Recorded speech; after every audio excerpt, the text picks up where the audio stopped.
also had to switch servers, which we're going to talk about in the new business. But right now, the server was at Wichita State. It still is, but they had to move computers. And Jarman thinks that this is actually be better to be more stable because it was running on an old crappy computer, which is sometimes why it crapped out. And that's also why we're having some issues about people not being able to get the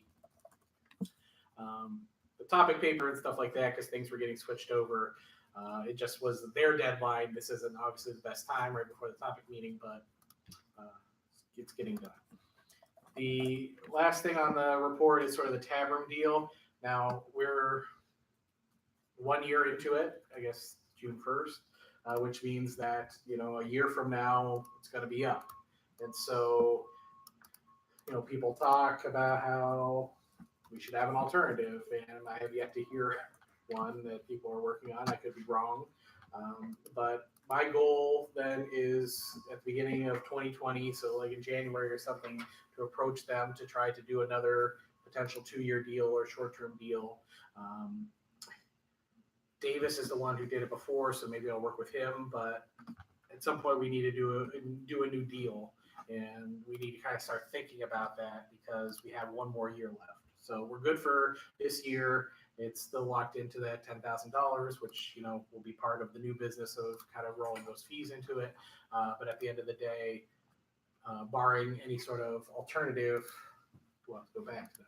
Now, one thing is that if they do increase the price, which again they haven't said anything one way or the other whether they're going to do that, but potentially if they do, that we do have, I believe, some cushion based on what we have could allocate for that. So people don't necessarily have to pay more in the fee if we have those sort of things, but that is something we'll have to kind of bridge. Now, again, if there's an alternative and we don't have to do the deal, it's fine, but that is something that is in the back of my mind and something to keep into consideration before we kind of go, oh, wait, we're doing this again? It's like, well, yeah, we got to. Do you possibly know what the timeline looks like for that? Just like when we would have to approach them or they would approach us? I mean, I think, it makes sense to do it at the beginning of 2020 because if it's going to be up in June, that's kind of what I had in the back of my mind. Yeah. Now, they have in some years gone to NCA, so maybe that's when they approached us initially and the ADA. Now, that was a few years ago. So maybe that'll be the middle of November where they talk about it. They seem to be pretty chill on these sort of things, right? Like when we pay, even though it's in the contract and that sort of stuff. Although not that we're deficient in that sort of thing. Mm-hmm. Just, it's not like they're like, you didn't pay, you didn't do all this stuff. And, but we want to make sure that we're covered and those sort of things. So, I mean, we definitely have 6 months, I think. Yeah. I don't have to sign it until whatever, but if I'm going to approach them, better have to be. So I was just thinking, it'd be good just in case they do propose raising the price, especially if they propose raising it substantially, I guess, knowing that early and then have as much time. Yeah.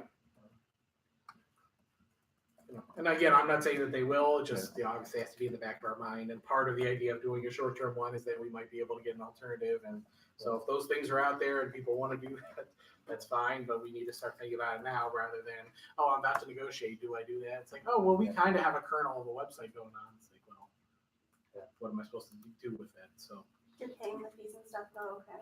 I know that you weren't technically in that position. I wasn't, but I have been informed they mostly went okay.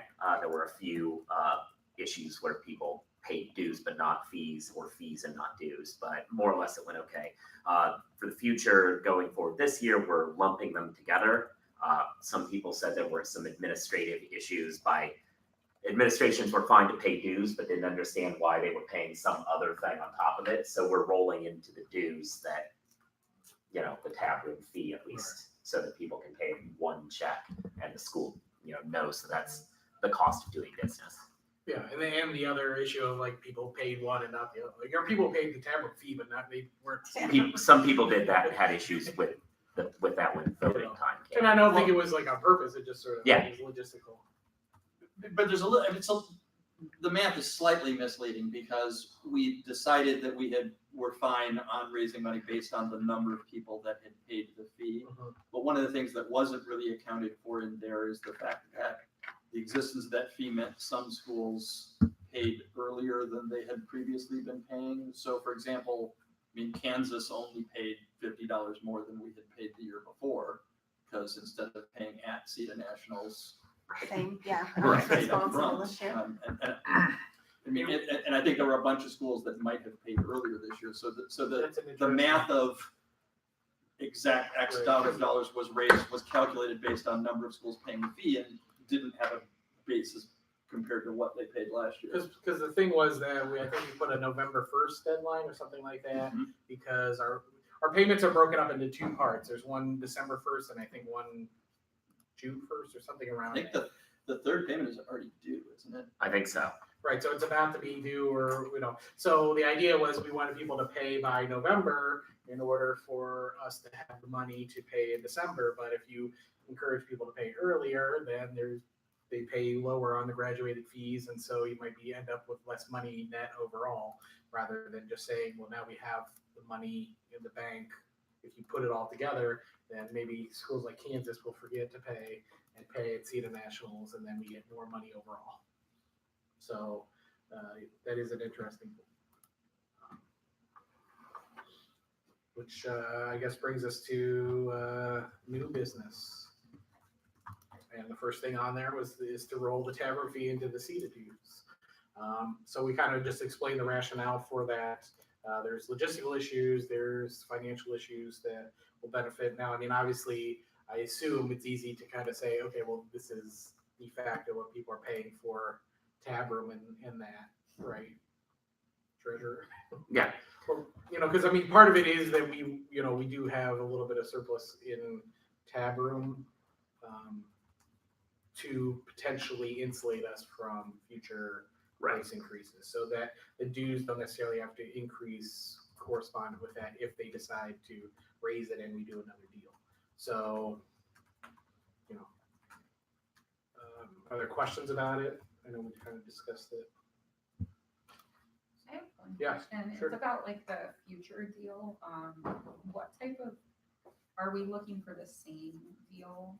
I assume it would just be exactly what we got the last time. I mean, that's a good question. I haven't, quite thought. That's why I want to bring it up now, rather than just saying, oh well, they basically talked to me in November. We need to do this, and so quickly, or it's CETA Nationals, and it's like, oh, by the way, we have like one more month of this sort of thing. I mean, I guess right now, yeah, I would probably just say let's do it again. Something I would push for is maybe, I guess, agreement from them that they will respond to requests of changes sooner. It took me like 3 weeks to get them to respond to an email, and they only responded after I like shamed them in the NDT rankings report. So like, I don't know what to do with that. Was it for a rankings thing? Yeah, and they like wouldn't change it. Hanson had to get involved because apparently my emails were not enough. Okay. No, I mean, that is some, I know that there is some frustration on those sort of things, and there's the question of what we get for what we pay, right? Yeah. I mean, part of, initially, from what I understand, the negotiations where we've asked for so much stuff, and they were like, whoa, versus, but, I mean, responding to an email about rankings makes a lot of sense, Well, So- part of their complaint had been, we're not paying extra money and we're making these demands. Part of the expectation was that They would because we're respond to- paying, they will now. No, I be agree with responsive that, to right? Those kinds of things, yeah. So I'm not trying to dismiss, I mean, I think, yeah, they should, we're paying customers, so we Yeah. can respond to those sort of things. But I have had other people sort of say, oh, well, we should have this and this and this, and once you start doing that, then they're like, well, you gotta pay us for it. But answering customer service emails should be on there, so. Well, should we create a point person within the organization so that, because in theory, hosts of tournaments, ranking systems, et cetera, are the kinds of immediate Yeah. responses that we need. If we had a point person who Right, got we copied on those kinds of to, requests or something, then we would know that they're not responding, which might, it seems like in part of the problem in negotiations is we don't really know very much. no, that's probably, now, whether they'll do that is a different issue. Yeah. I mean, yeah, I do think that is something that, we should kind of approach them about. So if there are other things like that, then I don't know if people had other experiences, but knowing that sort of thing and trying to find a point person and say, like, here are some examples of the things that we would like to get response to rather quickly. Well, I don't mean just a point person from them, but a point person Oh, you're amongst talking us. among that- us, okay. That we have a CETA representative who is the point Hmm. if they're not being I responsive, see if what you're we've got a saying. relationship that someone says, Hey, hey, help. And especially like it could be where two different people don't even know they have the same issue, Right. right? And having one person having all that information and able to deal with them might be useful. I like that. I nominate Harris, no. Somebody competent. Somebody will respond to emails before. Yeah. No, that is definitely something, and we'll try to get, I mean, I don't know if people have thoughts on who it ought to be. I'm not against doing it. But obviously you have other stuff going on, so we could talk about that when we talk about committees and trying to fill or at least kind of get that done. I think that that's a good idea. So kind of putting that together. Other questions or thoughts about the rolling this tavern fee into CETA dues? So as I take it, this is a vote of the EC, is that correct? All right. So who votes to roll the tavern fee into CETA dues? Raise your hand. Oh, I can still vote in this one. Okay. Oh, fair. I'm different. Okay, well, that's 8. Do we technically need someone else? Is that kind of the idea? I'm Do not you have on a the proxy? EC, so. I think I do have a proxy for this. Let me see. I mean, according to the administration.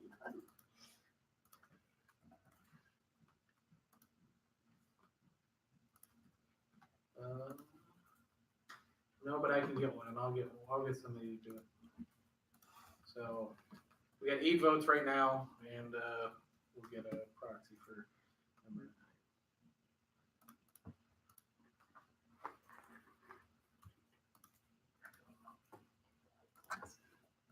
9. So the second thing on the new business is, well, I guess it's technically old business, is the awards amendment. So this passed at a previous business meeting, but it was never put on the ballot, and so the intention is to put it on the ballot. The purpose of it is that we give awards that, according to the Constitution, that, you know, we either don't need anymore, or, you know, like, for example, there's 5 community college awards, and there's like 2 or 3 community colleges that participate in CETA. So, you know, things like that to try to help save money. It was really just sort of a tweaking of it rather than trying to say, well, we're going to create an award or those sort of things. Sort of cleaning up the language and giving flexibility to whoever's on the awards committee, which is headed by the vice president, to make some decisions rather than being stuck with what the Constitution says. So again, this has passed the business meeting before, so we don't need to vote on it again. It's just something that'll be out there, and we encourage you to vote for it. It's really not anything than trying to save CETA some money and streamline the process and make it more flexible to make sense, right? So if we do have 5 community colleges, maybe we'll do that, but we shouldn't be mandated to have that in the future, okay?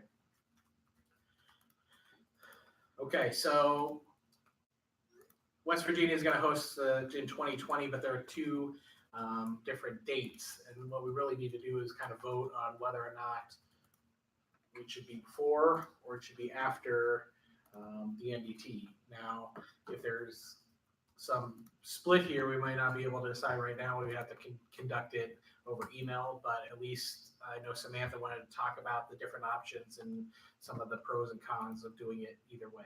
Is that fair to say? Yeah, I mean, I don't have a ton to say. If we do it before the NDT, there will probably not be many, if at all, hotel rooms, sleeping rooms in the tournament hotel. All the, like, we will have competition rooms for like the awards and outround day, but there's some conference there. There isn't using the the conference rooms, but is using like almost the entirety of the hotels. On there, it doesn't really, I mean, change much. I guess it's the difference between if it's before the NDT, since it's over our spring break, it would be Friday, Saturday prelim day, Sunday, Monday outround day. If it's the week after, it'd be Saturday, Sunday prelim day, Monday, Tuesday outround day. But we have a place on campus to do the outrounds on Monday. Also, That's unless the one after. triples in some way, shape, or form quadruples in size. But I That'd don't be a great think, problem to have. and if that, the president's office is behind, and I will find a space to have those debates too. But that would also be a very encouraging trend and debate that we haven't had a full triples in a really long time. So So before the NDT is the 20th to the 24th, or I guess technically 23rd, and then 24th. I don't So remember. it's the typical like Friday, Saturday, Yeah. Sunday, Monday. So that ends, a couple days before, the registration for the NDT begins, which is at James Madison. And there is some talk about you all kind of getting a shuttle between the two if it was before. There was, I have not, Well, you Davis saying always that is said- the first thing I've Davis ever heard emailed about a and said- shuttle. Davis posted. Oh, well, he did not include me in the email. Okay, so. well, that's why I was. That would be. So Davis is gonna do a shuttle, possibly. That would be then if the NDT refers the shuttle to West Virginia. No, I It think doesn't, he's saying the NDT is yeah, second. he didn't Yeah, say. no, he said before. I think he said talking about before. Although I don't know. We looked at, FYI, we looked into shuttle options as well for the teams that are interested, is all he said. Fair enough, never mind. And all it says is we've looked into it. Fair, doesn't mean that anything will actually happen. Well, because if it was, so the NDT ends on March 30th, and then There's a couple days in between. the it's opening ceremony is not till that Friday the The 3rd. third, yeah. So there's some So- downtime for the people traveling across the country, but I imagine most of the people coming to CETA will be the East Coast crew, and that would give them enough time to go home and then just come back, which isn't ideal. Because it gets either. done on Monday, and then, Yeah. the first day of debates isn't until Saturday. Yeah. So that'd be a lot to. And most people stay Stay on over. classes. So a question, so even if there's not a lot of sleeping rooms in the hotel beforehand, we have the conference space, is that correct? We have the conference space, but there's no other hotel near that. It's at least a 10 to 15-minute drive to probably the closest hotel. That isn't the Morgantown So it Hotel. sounds like there really is only one option. Well, we have done this before. JV Navasnat's obviously on a much smaller scale, and people have not stayed at the tournament hotel. It's if people care about staying at the tournament hotel, which I feel like for CETA it does. Does the hotel rates change on any of those He given told weekends? us that because our first pick was obviously the weekend before. That's what we negotiated. And then he went to his boss, and someone else had negotiated the same day at the same time. Blah blah blah blah. If we choose a different weekend, they will give us a discount. He didn't tell me what that discount was, but if we chose a different weekend, we would get a discount. But I did already talk to them about moving the rates of the hotel down to at least it has to be like no more than $125 a night. For that hotel. It's a really nice, having stayed in it, most people here have. But It's a nice the way hotel. the normal pricing is over the quota for a lot of like the Virginia State schools, or at least that's what. I'm assuming that's true of other people because it was like $150 a night. Right. But they said like if we are going to use all that space and we could actually get it to fill, that they would cut the room price down.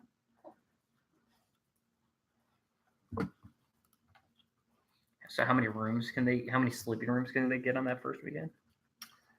I was told little to not very many, but I wasn't given actual numbers. We would definitely not get the 75 I asked for, and he made it seem like it would be like 25. But there are rooms in Morgantown, it's just they're not. There in are the- other hotels in Morgantown, yes. It's just, So- this is like, it's hard if you haven't been there, but this is like on the river and everything else is on the other side of the mountain. Oh, hill. So yeah, it'll be 10, 15 minutes and it's not. Yeah. So people will be staying where they're debating. and Right, A on lot of Monday. people like to do. But as host, you would prefer the after weekend, not the. For me, I think CETA is all about the whole experience of like being in the hotel and the whatever. And- But and I I- understand that there's more time in between. In that instance, there's not really much I can do about that because I can't find competition No, space on no, Friday. But I think it would be a better experience for everyone if it was the second weekend. Well, and it seemed like most of our discussion last year was around the notion that CETA is better attended when it comes Yeah. second than when it comes first. I think the idea was since they're close in proximity Yeah. that if people were to travel to one, then they could just go directly to the other, which is why doing it before was looked at. Is that correct? And then I thought I couldn't get enough space. I also thought I couldn't get enough space for the Monday out round days because the hotel only has 14 conference rooms, which wouldn't be enough to hold doubles. And I'm sure they could convert 2 rooms to a hotel or 2 hotel rooms Yeah. into rooms if we wanted to do it that way. But the Mountain Lair is free, and they have like 18 rooms, competition rooms. And I can get those for free, so that would save CETA money on the first out round day. But I thought I couldn't get that space. Gotcha. Until- And you can get it for either weekend? We wouldn't need it on the first weekend because Okay, we're on spring spring break, so we would only need it on the second weekend. So there might actually be cost savings doing it on the second one if they're gonna give us a discount also. Yes. Now, it's hard to get numbers without any set. I mean, no one was giving me solid numbers. They were giving me their ideas of what numbers were. So I don't know if discount means, Right, know what no, that means, right. But it's definitely less than the first weekend. it's, with the yeah, discount well, content. yeah. Well, and also it's just gonna be harder to them to give us a discount on things like room if the hotel's completely booked. Because it's still, business. And so there's gonna be another group around, like even if we were to stay, there's gonna be another group around, even if they're not. I've talked to them too about like the bar situations, less having a room at night, and they told me as long as they're not using that room in the morning, that the room might change, but they would be able to give us a space as to avoid noise complaints. And that's without a fee. I think it was in like if we're doing everything else. You can Yeah, give us yeah. a room We'll with just some throw this chairs. You can give us a room with some chairs, but also the bartender is at their own discretion on when they close, so that may also help hotels not get mad at people. Everyone's downstairs.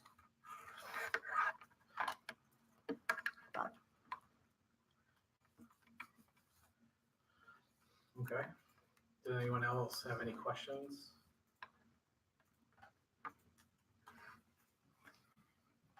Are there any major events that would impact hotels around that time frame that normally occur?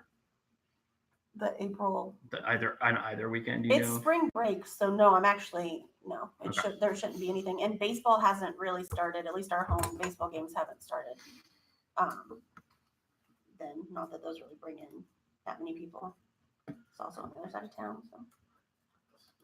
Just let me double check here real quick. So on that second weekend, the debates start on Saturday, and so the opening ceremony is on Friday. Yes. Has there been recent CETA Nationals that kind of do it that way? Because usually it's sort of Wednesday, Thursday to Monday. This is sort of Friday to Tuesday. Is that correct?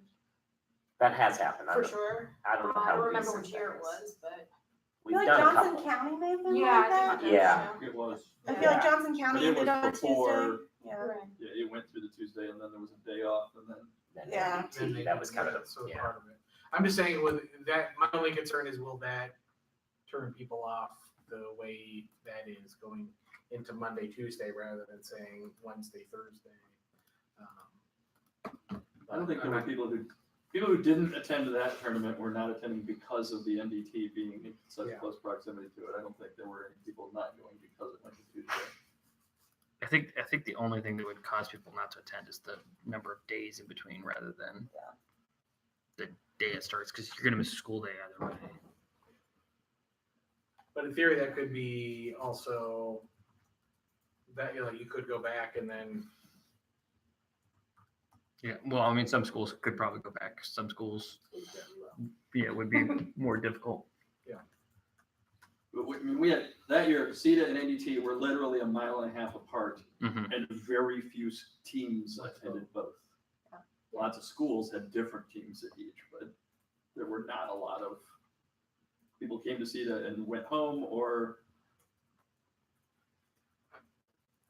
it was weird to me that there wasn't. I mean, like Berkeley was the one I think where there was a lot of overlap where it was hosted in the same place for both tournaments, but even there, teams came and went. The winner of NDT pulled out of Michigan State, didn't pull out of the CETA tournament, the team that had won, but I don't think going Tuesday is a problem. Yeah, I think the biggest problem is the time between. Well, and I think Because that's of like, helpful you know, because it like your creates an USC, extra you go to day the in between. NDT and you go to CETA, you're on the East Coast for a long time. Yeah, but that works both ways too. Is those teams don't go to CETA normally if it's before the NDT Yeah, they won't. because they don't want to break. Well, it also allows you to go home and have a day of sleep before you come back.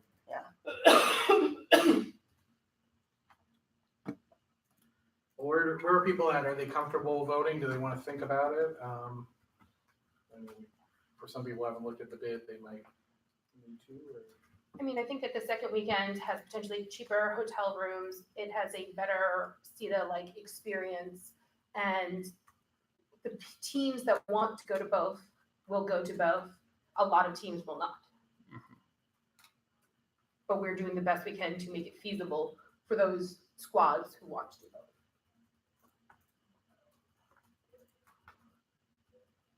Yeah, I'll have some teams that go to both and some teams that'll only go to one and some teams that'll go to the other.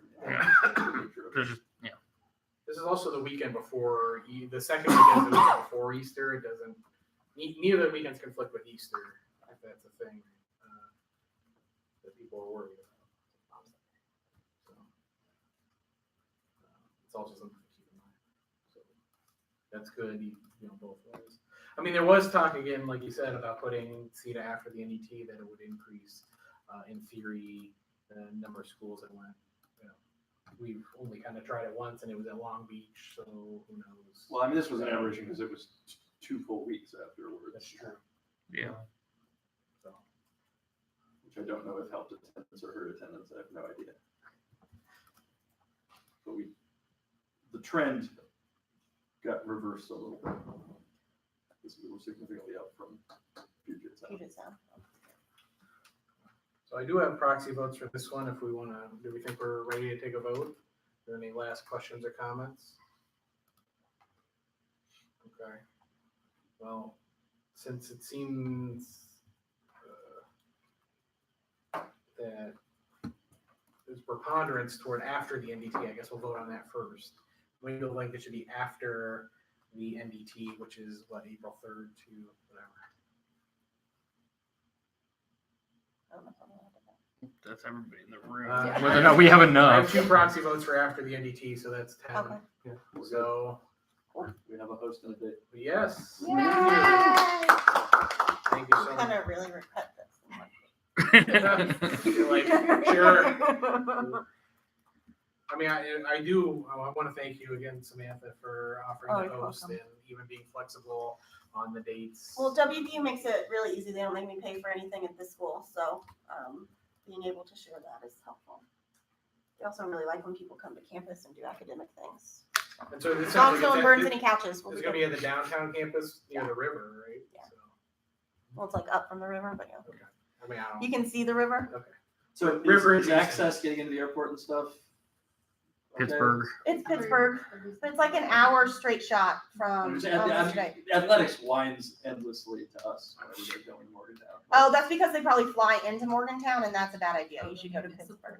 Yeah, that's not great. But the Pittsburgh airport's, I You mean, fly I to use it Kansas all the City, time, it's a 45 so. minute drive, so yeah. I don't know what they're complaining about. It's only Yeah. like an hour, 10 minutes, like door to door. It's really not bad. Well, it's not like when we flew to New York and drove 5 hours to get. It's just, Yeah, I was like, Wichita State, I've flown to Oklahoma City and driven 3.5 Yeah, hours. that's the so. Wichita State, yeah. So just got a proxy vote from Christiana, thumbs up for rolling tab. All right, perfect. So that passed as well. So, Joe, we have now rolled tavern fees into dues. All right. I'll have to tell Scott. I didn't We'll make make it any happen. announcement yet. All right.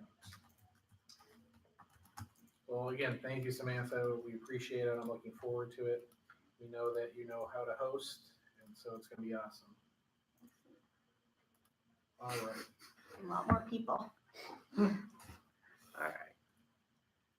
I'm hiring Yeah, but someone you to drive usually, people. you in. used to do a free tournament, right? I know. I You got really some money thought to throw when I around. reached out to the admin, I was like, we get reimbursed for some things, whatever. And I was really hoping they were like, we'll pay for it. Yeah. But we're in a bit of a financial. There's like $1 million missing or something. So I assumed they wouldn't do it, but it would have been cool. The university, not you. The cold. Yeah, no, well, I don't have a budget, so I mean, I guess it could be me too. See if anyone tells me to stop. I've asked so many people and they just tell me, like, the dean and my department chair told me to keep spending money until someone tells me not to. I'll take it. That is cool. And that was live streamed. 6 people? Yeah, it's okay. I think there are 2 viewers at the moment. That was good, Samantha. Is the live stream being recorded? Yeah. Yeah. Don't tell her. Okay, well, the next thing was the novice eligibility amendment. Do we want to wait to see if we have more people? Otherwise, I guess we could discuss it, but we might not have a quorum to vote if we don't have enough for the business meeting. So we have 1, 2, 3, 4, 5, 6, 7, 8. We'd still need, 4 more schools. Thoughts? Well, why don't you want to talk about it, I guess? Sure. I got a lot of push to write this from some D6 people, a couple D8 people, mainly because there's a lot of PF debate that's kind of spreading on the East Coast. And at least from my experience, when PFers who weren't like TOC level PFers join and get forced into JV, on our team, they've quit like real fast. And like we just had 3 PF debaters that were JPers quit this year. And one of them was even like a TOC level debater and was just like, this is too hard. So I think that the PF pull in to the rule was pretty recent. And I don't think it has achieved any positive gain. And there's only a risk that there has been negative repercussions on retention. And I think that that's something that should be rectified. The rule suggestion that I did was not just like go back to what it used to be, no PF in the rule, because that's what it was. I thought it would be kind of a fair compromise to just double the round requirement to 100 for PF, because that's about 2 years of PF debate on any circuit. I would still argue they're probably not ready for JV debate, but it seems at least a little bit better than 50 rounds, which is like, you can get more than that on our local circuit in a year. And then added the caveat of TOC qualification being an automatic, can't debate in novice, which I think was something that needed to be added into the rule anyway. Yeah, and there was so this began. I mean, I'm sure people have been talking about it more, but at the CETA Nationals, it was brought up, and it is a thing. I mean, in Florida, there is some policy debate, but there's a lot more PF, and I know that's true around the country. And the question is, if we're looking to expand debate, one way is to get people that did some debate already into your programs, and the programs that have novice debate are kind of coming up with this sort of, people have some experience, but is it enough to put them in JV sort of thing? And I do think that there are, in my opinion, people that are being pushed away because of it. Now, where you draw the line, that's kind of where the rule is. I mean, I think the 100 rounds is interesting. Now, for the TOC, and you might not. There are like different levels now, right? It's like gold, Yeah. silver, or something. Yeah, I mean, I don't know what those are, or what it might means. need I to just bring was that up. asking. The- Yeah. silver level TOC, you can qualify just based on having NSDA points, which can be based on never having done public forum before. So we might need to like think about what the TOC Yeah, rule no, that looks makes like. But, and I mean, they could have bronze level at any moment or quartz or whatever. But you can't get gold unless you actually have Gold the two is legs. the equivalent of the way that you qualify in the TOC and policy debate. Okay. So, So I we mean, can I'm just very add that. comfortable with the gold qualification makes being that. Silver is like getting one gold bid or auto in, and then it has a series of other standards that can be ways of qualifying if you don't have that like one gold bid. And it's like a lower level at every PF tournament that has a gold bid. So like if it's a finals bid in gold, you get a silver bid if you make it to semis. I think I'm okay with leaving gold and silver the same thing, because the kids, even in silver, they're not as good as the gold kids, but they're still way better than first couple tournament novices that they at least know how to take notes and respond to arguments, which is a lot better than some of the other kids that are still trying to figure everything out. Yeah, I mean, most of my challenges around the PF rule at Emory is that we get kids who are like, I did some PF at a school that has like no record of how much PF. And so like the number of rounds thing doesn't necessarily help me. I would think that somebody would know if they did it for like a whole bunch of tournaments or not that many. But this year we had 2 young women who we put in JV because they both said, I did some PF, but mostly mock trial, or I did some PF and then mostly HI. And so we went with the like spirit of the rule when in doubt. They went to a couple of tournaments and they just got shellacked. They won 0 debates that weren't buys. We applied for a waiver. So I mean that helped later. They were a team that would like clear in novice but not advance. So I think the novice was the right place for them for most of the year. We're fortunate that they were like committed enough to stick through a couple of tournaments to get to that point, which is my concern about like the waiver being able to resolve some of these issues. I think I've coached enough novices that I've got a pretty good sense of like who belongs in novice and JV. I'm not particularly interested in points or gaming the system. Yeah, I mean, like I like the idea of sort of reforming that rule. The other thing that comes to my mind is that this would resolve a lot of my concerns about the ABA tournaments with the packets. Part of my challenge has been that somebody with a little bit of PF needs to practice approximately with other novices. And the packet makes that really hard early in the season. So having more of these. You're saying, but if they were a novice. But if then they would were a be novice, using they would all be on the packet, and that would mean that I would be able to run them all on the same set of evidence. Now, this was a question, I wanted to follow up with the packet question that you would know, Dana, did you wrote this in your ADA notes, is that the ADA rule is the more stringent version Of novice eligibility, so a little bit, right? I mean, there is some discrepancy between CETA and ADA in terms of it's the same. It's like the same idea of round, minus any amendment. It's the same idea of rounds, but in terms of the ADA one says that you have to have 1 2 elimination rounds. yeah. In addition, like for the That's for novice going into their second year. Yeah, it's the if they second have year as under well. 24 rounds or they haven't won twice, they get another year. The CETA one says, okay, well, under 24 rounds, or if you have an advance to elimination rounds and 2, right? So the difference is between winning in the ADA and being in advance. So I guess the question is like CETA changing the novice eligibility rule would not change the fact that at an ADA tournament, they could be more restrictive still. Okay.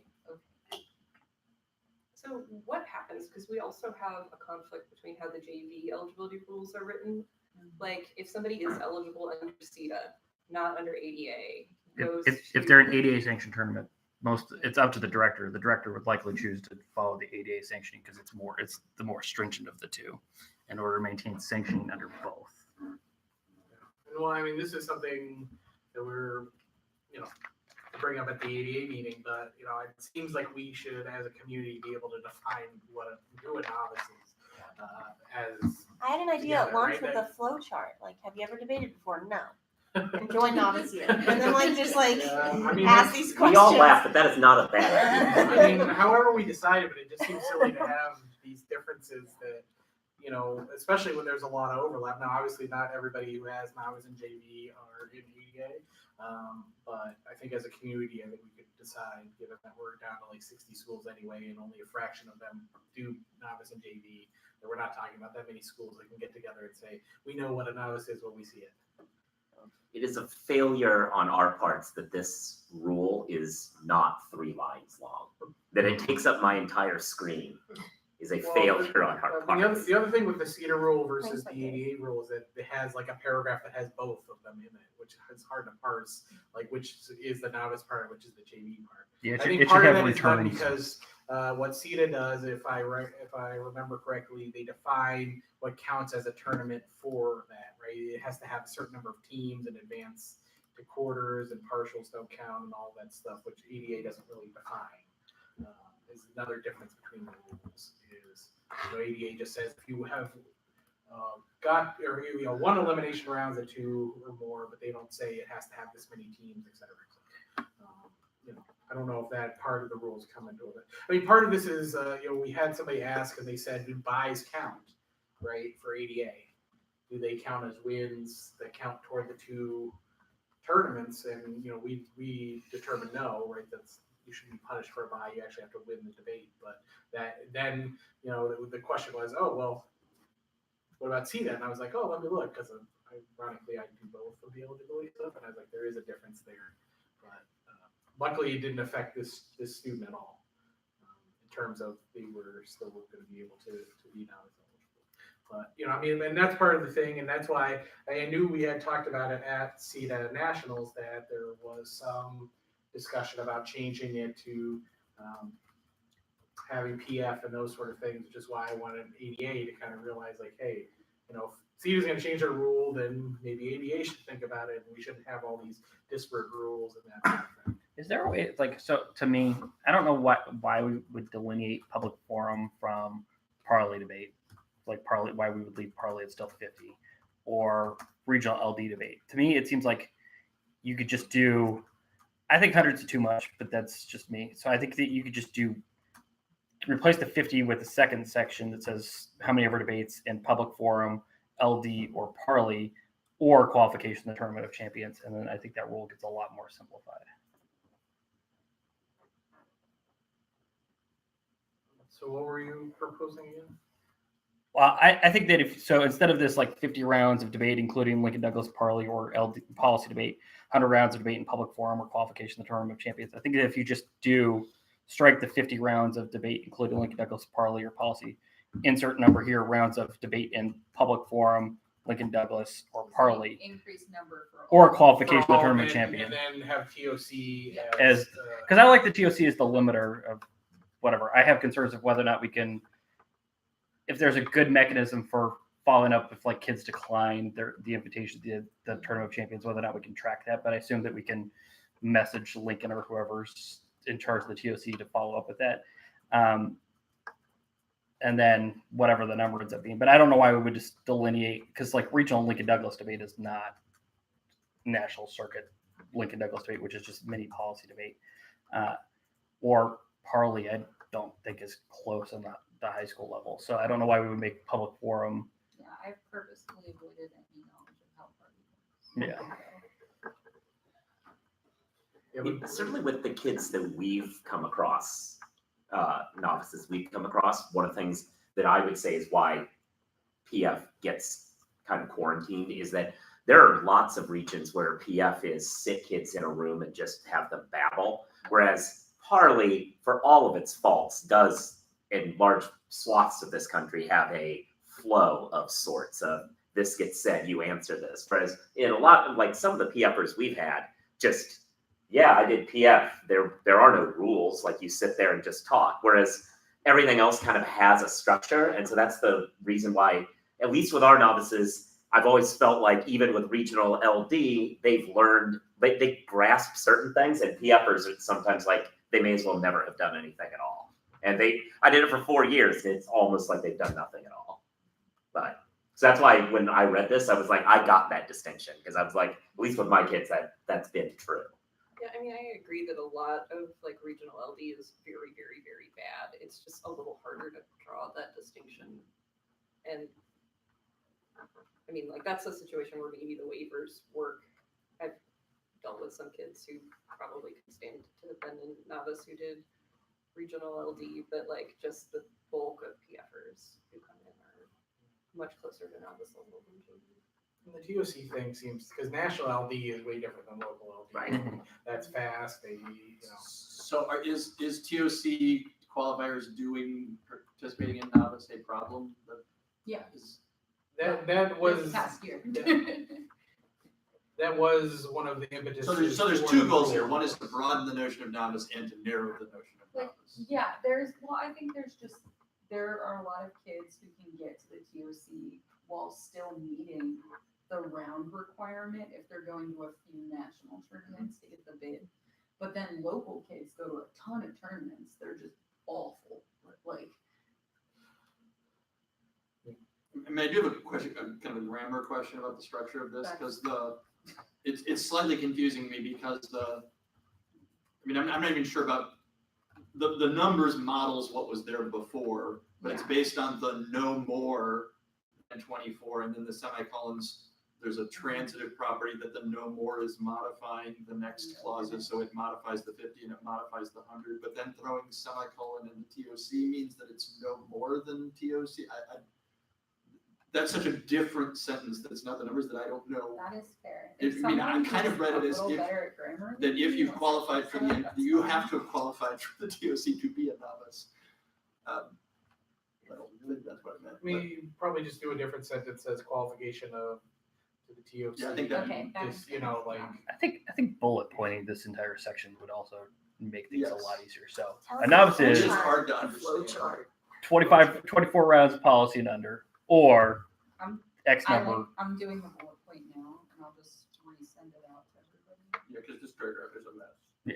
The only other question I had is whether we really want to endorse the TOC in the Constitution of CETA, which this functionally seems to do, that invalidates the TOC as a uniquely important tournament above any other high school tournament.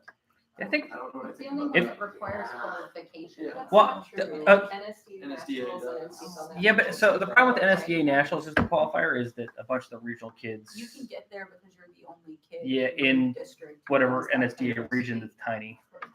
I Well, do think like it's adding very round good. robins Yeah. would probably be a good thing. So like if you went to a round robin. Julia Sochinsky went to a round robin. Okay. well, yeah, I mean, like I said, this is, it's not easy, right? Yeah. But I think we can make it happen. I don't know, I mean, that's a good question about do we want to put that in there, but it seems to be, I could be wrong, that all the cases people are worried about, which is why I got added before, were people who either, you know, I think they've like broken the TOC or things like that, right? I mean, those are the examples that are pointing to of like, these kids shouldn't be a novice, which is why we need to add the PF rule in the first place, so. Well, I mean, I think one of the reasons our definition of Qualified for the JV TOC, but wouldn't be novice. and by extension novice is so awkward is that it's been crafted with different purposes in mind in different times in which it's been changed. At times, the goal was to expand and allow people to have novice divisions and JV divisions, and so we wanted people to be able to get people to debate, and we broadened those definitions. And then at other instances, people were pissed off that people are piling up a bunch of CETA points by sticking their good debaters in JV and leaving them there for longer periods of time, and how do we write rules that narrow that down? And so that's kind of what it's kind of led to why it's so awkwardly written, I think, is because it's been modified in multiple directions. No, I mean, And this rule's trying to do both of those simultaneously with this change, but That's a good, I mean, it's a good point, because it's difficult, because you do wanna, and that is the reason, it's not just like, oh, well, this team wins a lot, it's like, well, they win a lot and that hurts. in the Midwest, we can't even have novice divisions, don't we? What's that?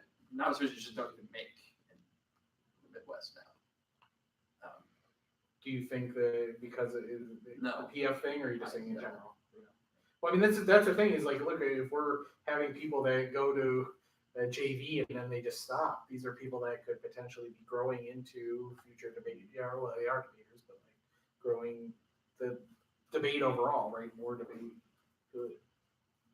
And we're pushing more people away than we are trying to solve the problem. Well, the sad thing is that we can't have broad definitions that just trust directors to put people into the divisions that are appropriate for them. And the reason we've had to craft all these numerical based notions are because people don't.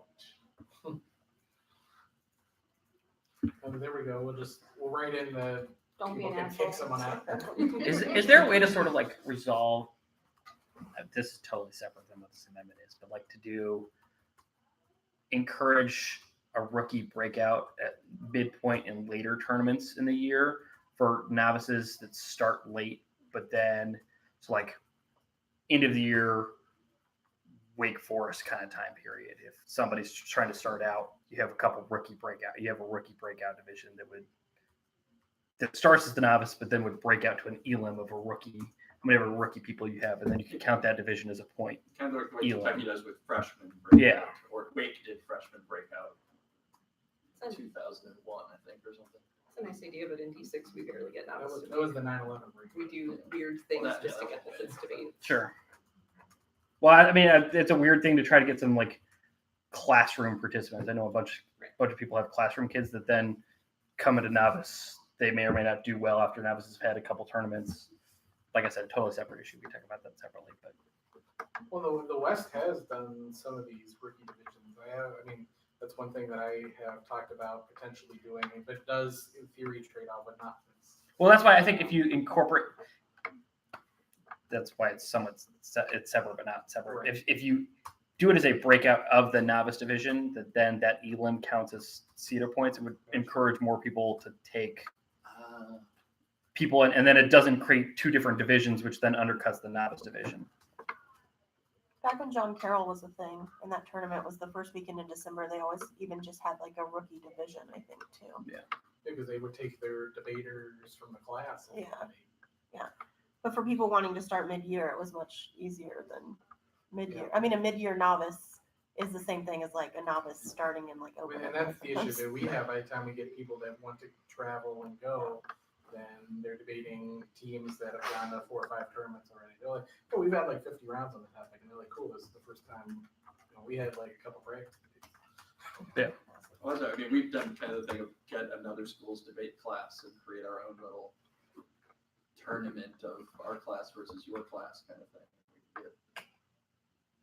Well, 1-day tournaments, I think should be encouraged, because it's kind of the same thing. Like, hey, you might have somebody that is thinking about doing it. If you have a regional, 1-day tournament where people can go and be like, hey, I love this, or people are like, yeah, this isn't for me, right? I mean, you usually have that with novices. They're like, this is great, I want to keep doing it.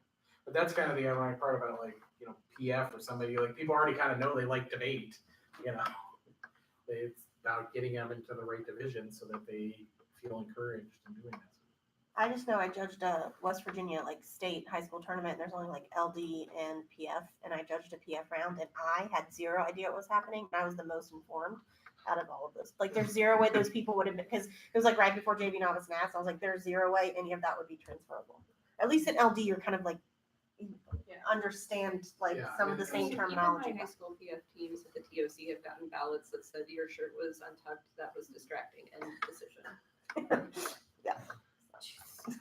The nature of public forum where anybody can judge it on whatever reason is semi the problem with That's why they're doing that press format. now. I mean, there are large parts of the chunks of the country where that's true of your policy debates too. Yeah, see, once you start doing prefs and PF, I feel like it's functionally policy at that point. I mean, whatever thing turns into, but then over to. Yeah. But the one thing I do want to kind of mention about this that's separate is one concern that I have is international students. Because like literally, I think half of our novice team are international students. And some international students, no, not all of the ones that I talked about, have debated, in high school or whatever the equivalent is, basically before college, and trying to figure out that. Is really That could difficult. become a bigger issue, I think. Yeah, that's why- It's the British parliamentary of, Mhm. I mean, there are lots of students from China who are looking to come over. I mean, we had Right. 8 kids who wanted to come to our camp this summer. I had to tell them no. So I do think that should be something we think about, or at least, ESL Yes. debaters, right? I mean, maybe if you're from England or whatever, you did a bunch of debating. But maybe incorporating that into the rules somewhere and trying, because I don't know how to figure it out, Someone said they debated for a while. It's the same kind of thing. It's like, hey, we went to some debates, and there's no record that we could find at all. And what do you do with that versus?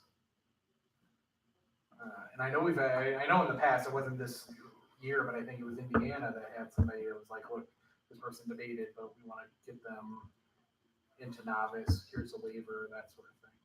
and I think they were from China. But I do think it's going to be a bigger. I mean, it's huge in Miami. Obviously, you have a lot of international students, but I think that might be something we should think about as well, and whether that gets incorporated here. Because I mean, I'm not sure. I mean, I guess Parley, if it's British Parley or Worlds, then it's 50 rounds of that.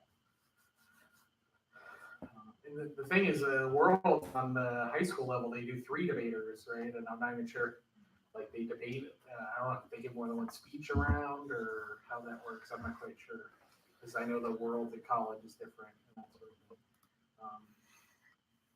I mean, this isn't. It doesn't seem. You know, I guess we're gonna have to table this because it doesn't seem like we have enough to vote on it, and hopefully we will at some point. But I do think it's an important discussion because things are changing. Right, we need to have more debaters and novice. We've kind of seen that the rule might be a little overly harsh, and you know, because the international students and there is British parliamentary in high school, how we kind of navigate those waters. Plus, there's differences in between ADA and SKIDA, which I don't think should exist. Now, how people calculate the points, you know, every organization determine that on their own, but who is a novice, who is a GTD debater, I think we should be able to figure that out as a community. I think the other thing is that I wish judges were more familiar with the eligibility rules because I don't think that they all necessarily know that a kid in JV might not have had a full year of policy debate before or is just coming off a public forum. And I think that perhaps some of the feedback they get is a little harsh because they assume a level of experience that does not meet the change in this eligibility rule that happened just a few years ago. So if we can't vote today, how does that work? Like, could we, that mean we can't change it for the season or? That I don't would be- even know That would be my guess. Okay. I think we would have to have a business, Probably the NCAA meeting, I think. but then I don't think, my guess is it wouldn't go into effect until the following year. We can't vote today. Well, I mean, this has to be voted on as an amendment to the Constitution, so it needs the new method to get it on the ballot is the 12 schools. I guess there is- that- there no, is- we but don't is we- there There's a the alter, separate- there's the separate alternate means or whatever, There is a which is separate like method of getting it on there. 5% of schools or something is what the thing says. I'm just saying, it just seems like it's gonna take us forever to get anything Yeah, done if it's- no one comes to these meetings. It's 5% of schools, and it just needs to be that they like co-sign. Right. Yeah. I can get that in like 15 minutes. Probably. 5%, we may be here. Yeah. Well, how many, so, Okay, let me show you. Hold on. I don't know. And that was the purpose of that amendment, was to make it easier to get things out. Although, Yeah. I mean, there were some friendly amendments to clean up the language here, is that right? Yeah, I emailed it. Oh, you, It just did the bullet point thing. gotcha, I'm sorry.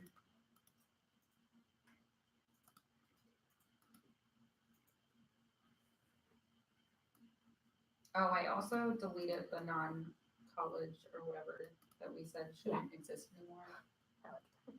Yeah, so a couple years ago, they amended the amendment about how amendments get on the ballot, and there are 2 different processes. So one is to go through a business meeting, but I think there's another one about, Why do we capitalize LD and not Parley or policy? Is there names? Well, different sure, people? but like I know that's the debate, but it just I mean, it that's seems why. it seems weird to What me. about I don't know, larger like parliament? it's the I see name what of the you're saying. event, right? It's policy what is the you're name saying, of the but- event.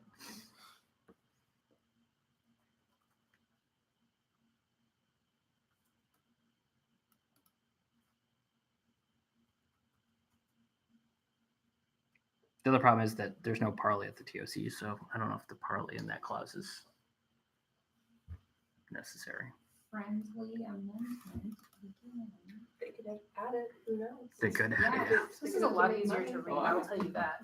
This is different than I always thought it was like if you won 2 tournaments, you had to move up, you were forced to move up in that year.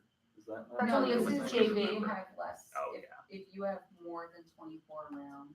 No, I'm reading the JV stuff. Oh, yeah, I Yeah. didn't put that at the bottom of Is that- the. Yeah, and Like I had a kid who did JV who started debating, went to their first tournament in JV at the Texas Swing, won both the tournaments, and we said, you are no longer eligible to be in JV. I guess. maybe it's I only just if you're made your that up. second year of JV eligibility, right? Oh, It's they're not in years their first anymore, year. it's now But- rounds. but I feel- Yeah. Once but you're it's- eligible, you keep the Yeah. eligibility to the end of the year, no matter. Yes. No, you No, move up. you- Yeah, But you're eligible again for the end of the year tournaments. if you won 2 tournaments, you're forced to move out of the division. Yeah. You're- Well, if it's a quarters. Yeah, if it's it has to be a full quarter. quarter. Oh, So if it's a partial quarter, that tournament doesn't count. Or semi. well. We would go after the day anymore anyway, so. Okay, so I'm looking at the Constitution. So an amendment can be proposed by either 2/3 vote of the executive council, which we don't have here, or by petition of 5% of the current seat of membership. And then it says that amendment needs to be open for 30 days for comments. And then within the 45 days of the publication, they will distribute a ballot. But if you do that process, then 3/4 vote need to be for it in order to pass. So we need to get 75% if you did it that way. But it's the only chance of this happening for this season though, Yeah. right? That's what it sounds So like. if it fails, I can just resubmit it next Wait a minute, year. what was the first process? Was a, It says, you're talking about the 5% or after no, that? the one before the 5%? The normal 2/3 vote version. of the executive council can vote for an amendment. Can get the. 2/3. It sounds like that's the faster potential route. Well, 5%, but the thing is then you have to have a Because comment. 5% has the period. 30-day comment, is the 30-day comment period It's- for That's both? part B. So wait- Now, so part A is either 2/3 or 5%. It's Part B 2/3 is of the a EC, comment. but that doesn't require it to be at a business meeting, right? They could just be Right. done via email. But, right, I mean, you can get 2/3 of the executive council to vote in a week. That's why, but Yeah. but what I'm saying is this process then requires 75% of the vote. The 5% so requires that's the- 75%. That's the only distinction beyond like, Okay. Beyond the other, but the yes, I like mean, notice. and But beyond the comment notice stuff you were period. saying is inevitable. versus, it seems like the other one is 2/3. Okay. So. Wait, is the 30 or 45 days, is that for both? I think is what Jackie's asking. No, I don't believe that's. Oh, okay. That's just for the 5%? Now, do the people on the committee need to be here or can we get them to email? We can get them there. I mean, the 5% is the easiest, right? I mean, we probably have that in this room.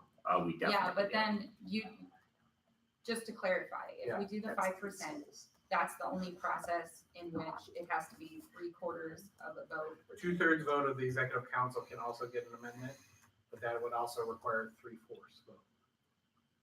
So no matter what, the community has to side With 75%? Correct? Unless we, at a business meeting, you pass it, then it's 2/3. Okay, so like unless it passes here, Or at NCA? But we, yeah. Yeah, so unless it passes here right we now, have- no way for this coming year unless it gets 75%. okay.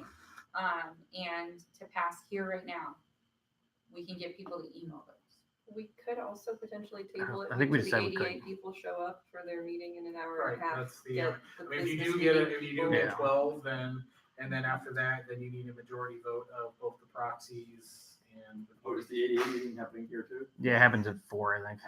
So how many is the amount we would need from the council to do it? How We many need people? 12 different schools in order for this to be a business meeting. Okay, I see. So what we you're have saying. 8 right now. Yeah. That's the problem, is we don't have a business meeting technically because we don't have 12 member schools Okay. here represented. Which is why we were So able to once do, they we come. have enough for Got the it. executive council to vote on that, but in terms of this being a business meeting, we're not Makes there. sense. So I if we do. propose to agree with Allison and table. Yeah, but I mean, that's why I said, I think some of the discussion is good and clearing up the language is important. And so if we get up to the 12, then, what's, I think just a majority of the proxies and, just a majority of the people here plus proxies, then get on the ballot. Everything just goes to like. Okay. Let me see. Should change that. All right, so we're gonna table this unless there's any other discussion. Okay. If you want to take a break for 5-10 minutes, are we good? Just keep pressing on? Whatever. I'll call a 10-minute break. Okay. Second, you know what you heard? Sure. I keep wanting to try to see what they come thing. I was gonna Conspiracy. Do Robert's rules apply if we don't have a quorum? Is it an actual meeting? Ooh, Harris moves It's for a meeting, anarchy. it's just not a business meeting. We had no business. All in favor of anarchy? Wait, so is it better to end the stream and then create a new stream for the second part, or is it better No, to it's just let it just, keep running for the next 10 at minutes? some point, Go. Well, just and I- do that. Oh, can you